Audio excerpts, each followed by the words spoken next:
What stops people from becoming successful is you look at your end goal and you see how far you are from it, and then a year later you realize you're still not there and you get frustrated. That's not how you measure success. Success is not how far you've gotten.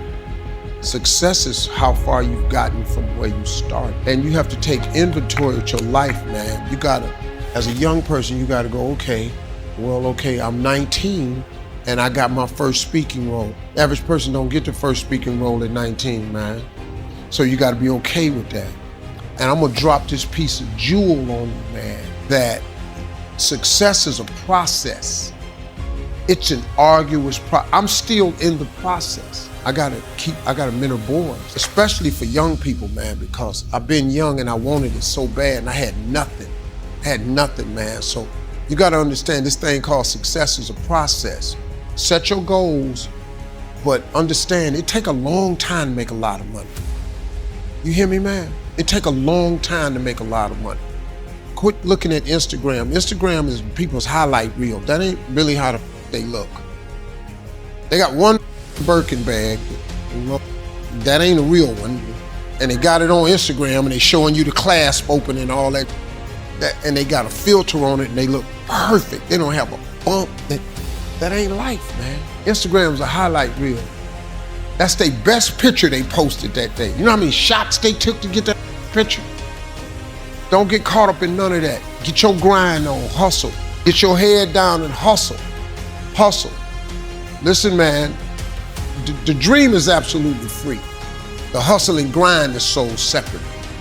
It's two different things. You know, dreaming is one thing. Goals is putting work clothes on your dreams. You gotta set goals. When you set goals, you take your dreams and you don't put work clothes on. You gotta hustle, man. You gotta talk to God every day. If you ain't talking to God, you're making this thing way harder than it's got to be. You gotta include God in the mix or you're gonna be struggling. Listen to me, I struggle. God, you don't put God in this thing, you're gonna be wandering around for a long time. When you sat down for 30 minutes with students and only discussed their dreams, here's what happens. Once a child informs you of their dreams, you have the key to unlock his ability to learn. Because if a guy says, I want to fly an airplane, well then guess what? You got to get good at science, you got to get good at math, and now school becomes incredibly important to fulfill the dream. See, but if you never ask a child what he dreams, and you're always telling him, you got to go to school, do your work. Nah, man, you got to find out what makes him tick. So finding out what a person dreams about, I don't know if you really noticed this or not. Education's never mentioned in the Bible. But if you dream of being a dentist, then guess what? You got to get good at reading. You got to get good at science. So now you can get them to do better in school because you got a reason to be good in school. But if you never give a child a reason to be good in school, that's the problem we have in the school system. That's my advice. They could have saved a lot of pain with me because I don't give a history. I don't. I'm not really good at math. I'm good at addition, subtraction, and multiplication. I know how many days I come to work. I know how much I make each day, and I multiply that, and I know how much you owe me. That's all I need to know. The whole time, my whole ambition was to be on TV and to tell jokes. So why you feeding me this physics? It could have saved me some trouble. Stuttering is not a physical ailment. It's purely mental. And it is only because it starts with the nervousness, and then after that, it's anticipation. When you stutter, and people know you stutter, when they talk to you like this. So, how are you today? And you see that, and it locks you up, because you know they waiting on you to start this, I'm doing fine. And it locks you up. The way you, is the person here that stutters? Here's the deal, man. First of all, you start, okay, let me ask you a question. When you read, do you stutter? No, I know you don't. When you read, you don't stutter. When you talk to yourself, do you stutter? No. It's only when you talk externally to other people. That's the whole key.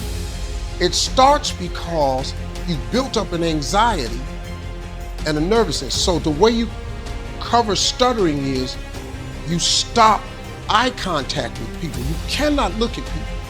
You have to talk within yourself. So I have little boys that come to my mentoring camp that study. I cure every last one of them little boys in my mentoring camp. I'd never let a little boy walk with my camp and still study. And I mean with really bad stuttering. The last camp I had, the little boy, the mother came to me and said, if you could just help him study. I said, just give me the boy. I got him on a Tuesday. Saturday, he gave the commencement speech at the graduation. Whenever somebody talks to you, remove the tension, take the eye contact away.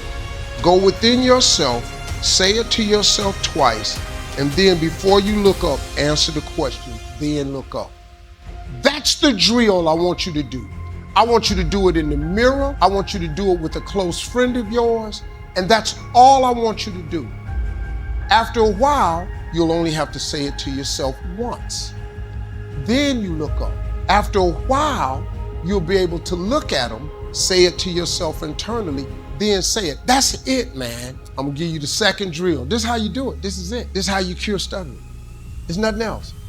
Staying away from the ST sounds, PR sounds, all of that. No, man. It's just you. It's going within yourself. Now, ain't this the dude that I saw on the camera dancing? Yeah, see, you got an extroverted side.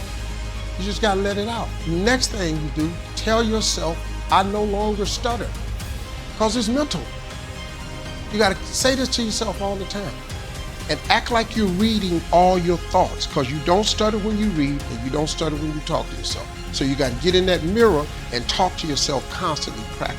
I'm gonna show you how to do it, man. Tell jokes just in Cleveland and get famous. So I had to go away to get it done. But I think I understand you can love your family and love your gift, and you shouldn't have to pick between the two, because guilt is the most useless emotion in the world. Guilt serves the purpose of no one except the person who's trying to apply it for manipulative purposes. Every time I've ever been guilty is because somebody, oh, you just done forgot us. Oh, so now you think you all that. No, I don't think, no. See, what happened is you think that I'm all this, and you think I now think I'm this, when I'm really the same dude. One thing I learned about money doesn't change people.